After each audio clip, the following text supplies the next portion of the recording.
Good afternoon, everybody. Thank you. This is our second section of the Coaches Roundtable here, and we'll have an opportunity to hear from every single head coach. I'm going to ask a few questions here. We got Mike O'Donnell and our 8 afternoon coaches here.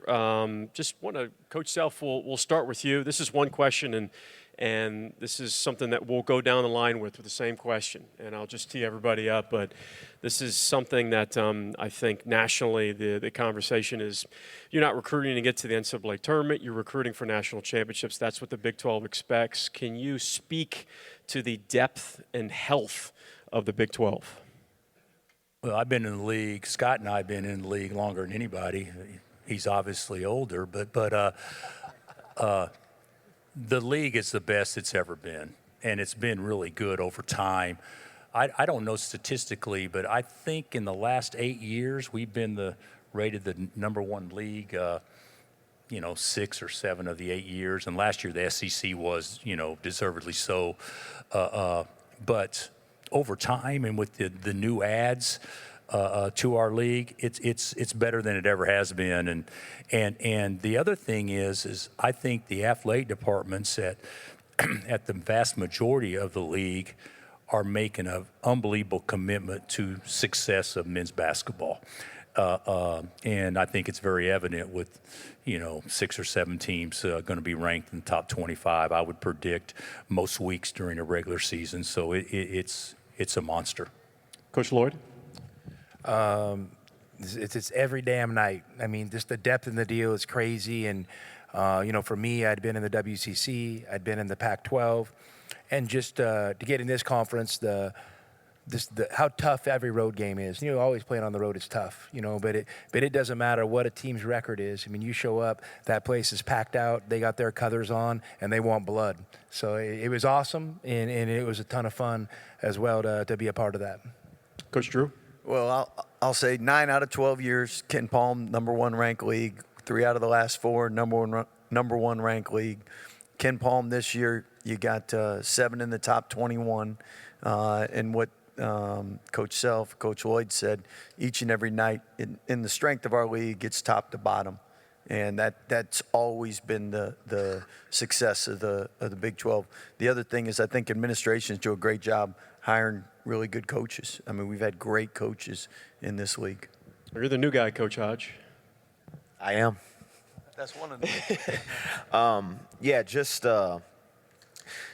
From my perspective, just so much respect for everyone, on this stage, and being kind of a fan of college basketball, and as a coach now, you spend your Saturdays or your Mondays watching Big Monday and getting out of your practice and then watching these guys compete at the highest level, and just the depth of the league, the quality of coaching, the quality of players, the quality of venues that you have to go play in, and presents a lot of challenges, but also a lot of opportunities. And, when we're not playing against all these guys, we'll be pulling for them because, rising tide lifts all boats, and the better we all do, the better for the league. It's been one of the best leagues in the country, and I think it's going to be the best league in the country this year.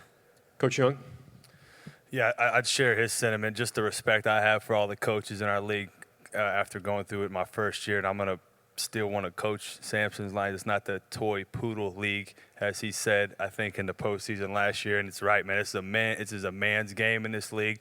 That was something that I learned quickly last year.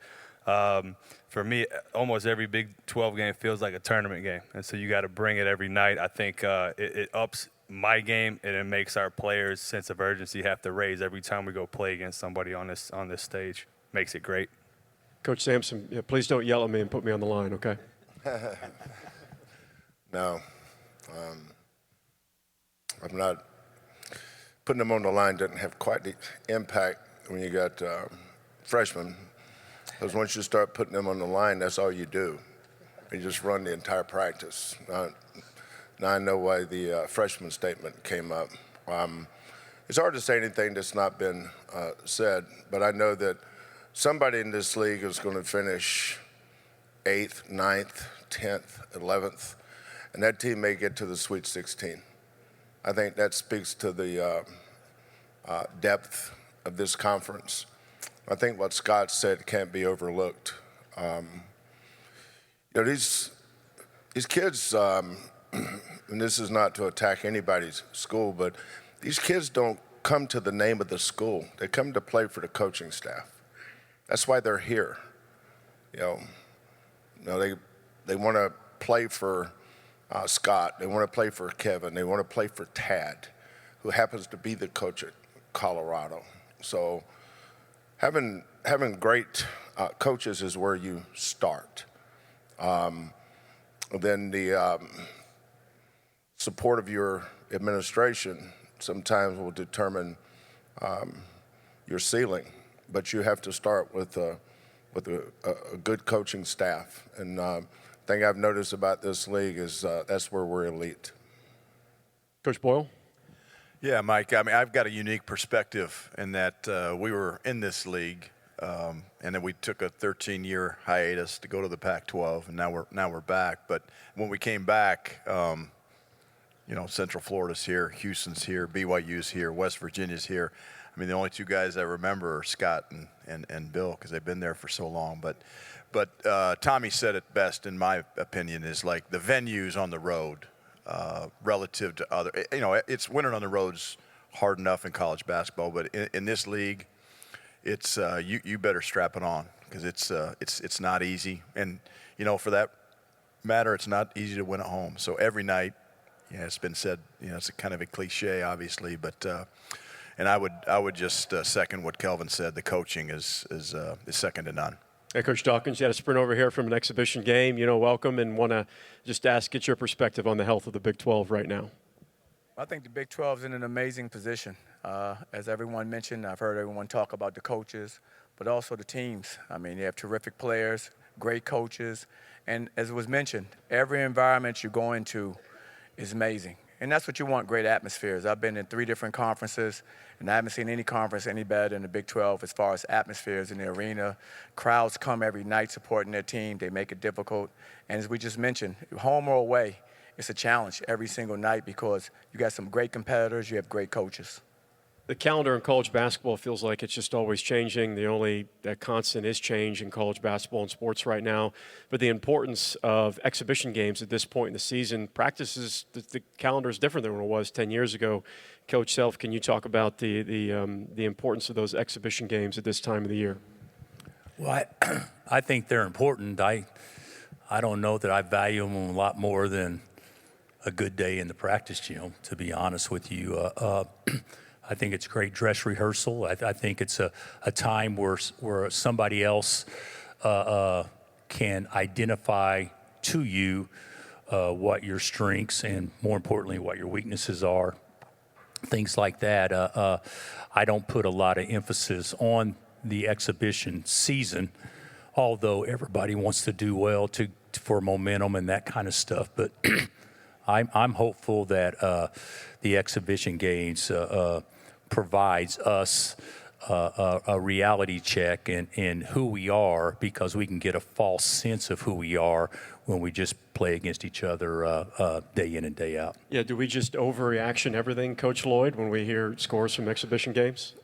I'm sure people do, but when you're, behind the scenes and building your team, you know what your team needs. And, we played an exhibition game on Saturday against St. Mary's, and I think it was like the 57th time I played against Randy Bennett in St. Mary's, and it was awesome. It was, it really pushed us to our limits a little bit. We had to dig deep, and you learn a lot. And then, as Coach said, the best thing about it is taking it to practice. You get to take it to practice, and you get to show guys, hey, I'm not the coach that cries wolf. I told you about this and that, and obviously look at what you did here in the game. It didn't work, so let's fix that. So for me, it's a great teaching tool. Coach Drew, anything on the college basketball perspective, and this is a 2-hour conversation or if not more, so from a condensed purpose of what you'd like to see to level some of the constant change in college basketball. Is it from a recruiting standpoint, from a portal standpoint? You're asking me, huh? Well, I think all of us would prefer to wave a wand and players can leave one time. The second time they sit out. And then as far as the rules, they would be established. We'd know what they are. They'd be enforced. And I think all of us would appreciate that. At the same time, we all got into coaching because We want to help young men grow and get a degree. And we don't need to wait 10 years to find out if things aren't going to work, when we know transferring to 4 schools in 4 years is going to be a lot harder to get a degree than only transferring one time. And so the research I've done, the only pathway to that is collective bargaining. And that has to be done in a way that doesn't make student athletes employees. But at the end of the day, if that's what it's going to take, the sooner we get there. I don't have a lot of hair left. I'd like to keep some of it. Same question for you, Coach Hodge. Not too much different than what Coach Drew said. I think the big one for any of us would just be some commitment to, if rules do change, then we're going to have like some commitment to that this new set of rules will stick. And it's kind of the rules of the game that we're all trying to compete in are changing so frequently that you try to build rosters, you try to make decisions with the information you have at the time you have, and you're doing the best you can doing that, and then they can change. We've seen rules even change at semesters, mid-season. 2 years ago they allowed transfers to play right away, and then they were supposed to, if you transferred once, you have to sit, but now you can.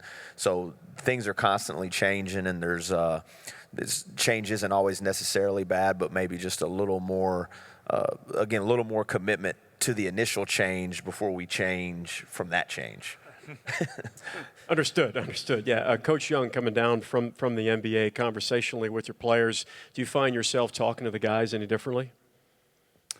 Basketball is basketball at the end of the day. So I think at the core of it, you're talking about a lot of the same stuff. I think just teaching these guys, it takes a little longer in my experience, just with the youth. But yeah, I try to draw on my own personal experience of coaching in the NBA, because I know a lot of these young men want to get there, and try to share with them what great players do and try to have them emulate that in our practices. Coach Sampson, looking at your roster, how do you teach the progress versus perfection? Well, progress is way more important than perfection. Basketball is an imperfect game. You're never going to be perfect. But there's certain controllables that you can be more perfect in, and that's the effort parts, the things that kids should do because they love the game.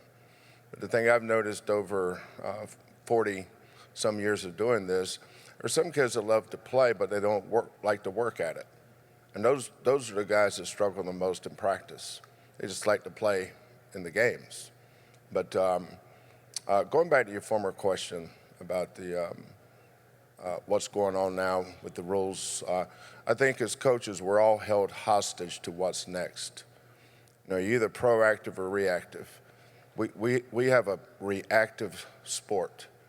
I read something that my good friend Tom Izzo said the other day about you can sign players in the G League. I realize I'm old and I'm out of step with most things, but I did not know about that rule. So I asked Kellen, my son, about it, and he said, yeah, we're recruiting somebody. That's when I realized that, I can't communicate with anybody. I didn't know we were recruiting somebody. I didn't even know about the rule. So what are we supposed to do? I don't know what all the rules are sometimes. So, but there's a big sign in my office that says just coach your team. And I think sometimes that's what we just focus on, just coach our team. Coach Boyle, the importance of relationships and what seems to be somewhat of a transactional recruiting process now. Yeah, and there's no doubt our sport has become more transactional, but I just, you talk about personal experience and where you came from and what your core values are. I know I got into coaching to affect young men's lives in a positive manner. So you can't do that if you don't have relationships. You can't do that just trying to buy a kid or offer more money than the next guy. And so we want to transform lives at Colorado. That's what we talk about. That doesn't happen in one season, in one year. It happens through the course of a young man's transformative years, which we get them from 18 to about 22. really important time in their lives. So we really talk about that in the recruiting process. We try to vet out the guys that are doing it for the wrong reasons, that don't love the game and don't want to get better and don't want to strive for that perfection that you talked about. So, yeah, it's to me, it's a relationship business. And if you're coaching for anything else, in my opinion, you're coaching for the wrong reason. And I think that's one of the reasons you've seen a lot of guys up here have a hell of a lot more success than I have. But I'm just honored to be with them and to continue the journey of transforming young men's lives. The same question for you, Coach Dawkins. Actually, Coach, can you hold on once? Can you switch microphones right there? Thank you. Sorry. Oh, I'm sorry. Can you guys hear me? Got you now. I was about to say, we don't believe in transactional relationships, as Ted just mentioned earlier. It's very important for us to try to establish, pure relationships. And yeah, it's more difficult now because you may have a young man 9 months. I'm used to having, student athletes for 4 years. And so in our first 14 years as a head coach, I think we had 3 young men transfer that were undergraduates. Now, in the last 4 years, I've had 39 new players. So it's changing that fast. But with that, we've not, lost sight of what our mission is serving young men, helping them, master some life skills that they're going to need well beyond their playing days, because it's going to stop for every one of these young men at some point in time. And when it does, we just want to make sure they prepare for the next stage of their lives. And that's a responsibility we have. I think every man up here, kind of echoes that same thing. They're in to help young people develop beyond what they do on the court. And we take that mission seriously. Gentlemen, thank you for your time and your honesty today, and we'll see you this afternoon.